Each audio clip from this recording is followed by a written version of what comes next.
Kaixo, aste honetako adierazle ekonomiko garrantzitsuenak errepasatuko ditugu. Hau, aste ekonomia da.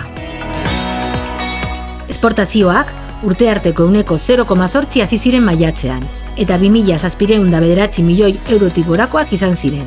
Bereziki nabarmentzekoa da esportazio ez energetikoen susperraldia. Zenbait hilabeteetako ahultasunaren ondoren 0,4 hazi baitziren, eta energetikoek berriz 9,6 egin zuten gora. Portaera on horri, aireko trafikoaren dinamismo handia gehitu behar zaio.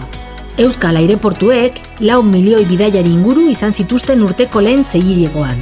Urtebete lehenago baino 8,5 gehiago, eta orain arteko kopururik altuena.